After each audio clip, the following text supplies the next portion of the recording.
নবীজি বলেন, তোমরা 7টি ধ্বংসাত্মক অপরাধ থেকে বাঁচো। কয়টি ধ্বংসাত্মক অপরাধ? সাহাবীরা প্রশ্ন করলেন, মা হুন্না ইয়া রাসূলুল্লাহ, এই 7টি অপরাধ কি কি আপনার কাছে জানতে চাই। নবীজি বললেন, 1 নম্বর শিরকু বিল্লাহ, আল্লাহর সাথে শিরিক করা। 2 নাম্বার সিহরু, জাদু করা। 3 নাম্বার কতলুন নাফসিল্লাতি হারামাল্লাহু ইল্লা বিল হক, অন্যায় ভাবে কাউকে হত্যা করা। 4 নাম্বার আকলুর রিবা, সুদ খাওয়া। 5 নাম্বার আকলু মালিল ইয়াতীমি ইল্লা বিল হক, অন্যায় ভাবে এতিমের সম্পদ ভক্ষণ করা। 6 নাম্বার তাওয়াল্লি ইয়াউমাজ জাহফি, জিহাদের ময়দান থেকে পলায়ন করা।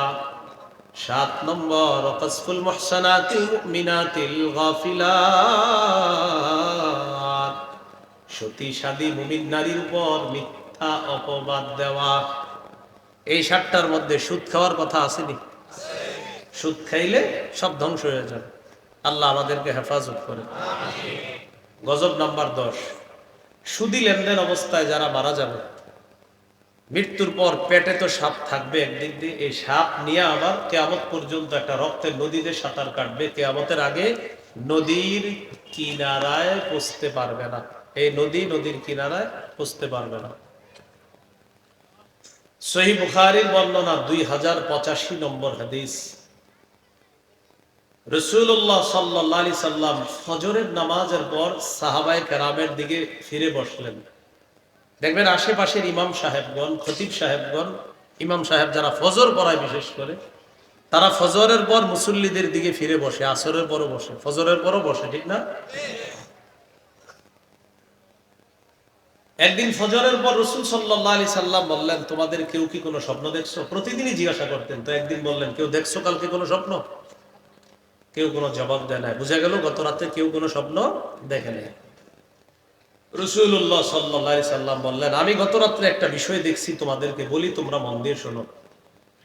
রাআইতুল লাইলাতা রাজুলাইনি আতায়ান, গত রাতে 2 ব্যক্তি দেখলাম আমার কাছে আসছে। ফাখরাজানি ইলা আরদিন মুকদ্দাসা, একটা পবিত্র জমিনের দিকে নিয়ে যায়। ইনতালাকনা, চলতে লাগলাম। হাত্তা আতাইনা আলা নাহরিন মিন দাম, যাইতে যাইতে একটা রক্তের নদীর কাছে পৌঁছলাম। নদীর মধ্যে তাকায় দেখি ফিহি রাজুলুন কাইম, এক ব্যক্তি দাঁড়ায় আছে। ওয়া আলা ওয়াসতিন নাহরি রাজুলুন বাইনা ইয়াদাইহি হিজারা, নদীর কিনারায় এক ব্যক্তি, তার সামনে পাথর। সামনে কি? নদীর মাঝখানে এক ব্যক্তি, কিনারায় এক ব্যক্তি, মাঝখানের লোকটা দাঁড়িয়ে আছে, কিনারার লোকটাও দাঁড়ানো, তার সামনে পাথর। নবীজি বলেন, ফাকবালার রাজুলুল্লাযী ফিন নাহরি ফাআরাদা আন ইয়াখরুজা রামাল্লাযী আলা ওয়াসতিন নাহরি বিহাজারিন ফিহি, নদীর মাঝখানের লোকটা নদীর কিনারায় যেতে চায়, কিনারার লোকটা পাথর নেয়। পাথর নেওয়ার পর ওই লোকটার মুখ বরাবর, মানে বুখারীর অন্য বর্ণনায় আসছে ফাআলকামাহু হাজারা, ওই লোকটার মুখের ভিতরে এইভাবে লোকমার মতো পাথরটা ঢুকায় দেয়। রদ্দাহু হাইসু কানা, পাথরের আঘাতে লোকটা আবার নদীর মাঝখানে চলে যাবে। কুল্লামা আরাদা আন ইয়াখরুজা রামাল্লাযী আলা ওয়াসতিন নাহরি বিহাজারিন ফিহি রদ্দাহু হাইসু কানা, যতবার বের হইতে চায় ততবার পাথর খায়, আবার নদীর মাঝখানে চলে যায়। আমি প্রশ্ন করলাম, এটা কাকে দেখলাম যে এই লোকটা নদীর মধ্যে সাঁতার কাটে, উঠতে পারে না? ফেরেশতা জবাব দেয়, আল্লাযী রাআইতাহু ফিন নাহরি আকিলুর রিবা, যাকে নদীর মধ্যে দেখলেন সাঁতার কাটতেছে, এই লোকটা হলো সুদখোর। কিয়ামত পর্যন্ত সাঁতার কাটবে, নদীর কিনারায় পৌঁছতে পারবে না। গজব নাম্বার কত? গজব নাম্বার 11। বলেন, যে সুদ দেয়, যে সুদ নেয়, যে সুদ লেখে, যে সুদের সাক্ষী দেয়, আবার যে সুদ নেয়, যে সুদ দেয়, যে সুদের কারবার লেখে, যে সুদের সাক্ষী দেয়, 4 শ্রেণীর উপর আল্লাহ রসুলের অভিশাপ।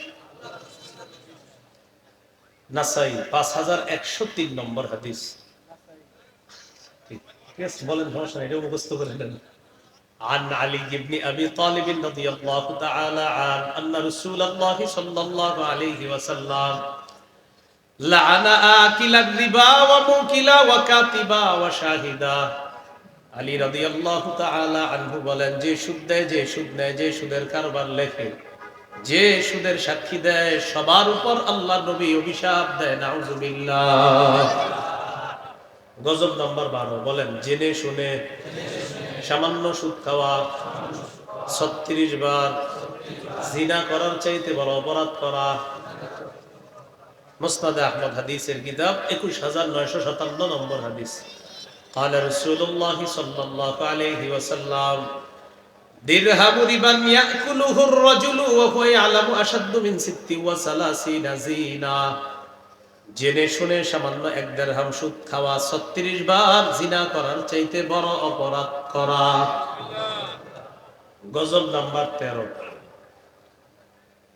যে ব্যক্তি সুদী লেনদেন অবস্থায় মারা যাবে, আল্লাহ না করেন সুদী লেনদেন অবস্থায় যদি মারা যায়, আল্লাহ তাআলা নিজের উপর ওয়াজিব করে নেয়, আমি সুদখোরকে জান্নাত দিব না। আল মুস্তাদরাক লিল হাকিম 2260 নম্বর হাদিস। عن عبد الله بن عمر رضي الله تعالى عنهما قال أربع حق على الله أن لا يدخلهم الجنة ولا يذيقهم نعيمها। 4 শ্রেণীকে জান্নাত না দেওয়া আল্লাহর হক। 1 নম্বর মুদমিনুল খাম, যেই ব্যক্তি মদ পান করে তাকে জান্নাত না দেওয়া আল্লাহ নিজের উপর ওয়াজিব করে নিয়েছেন, যে মদ পান করে ওই অবস্থায় মারা যায়। মদ দ্বারা উদ্দেশ্য যত মাদক দ্রব্য আছে সবগুলা থেকে বিরত থাকবেন।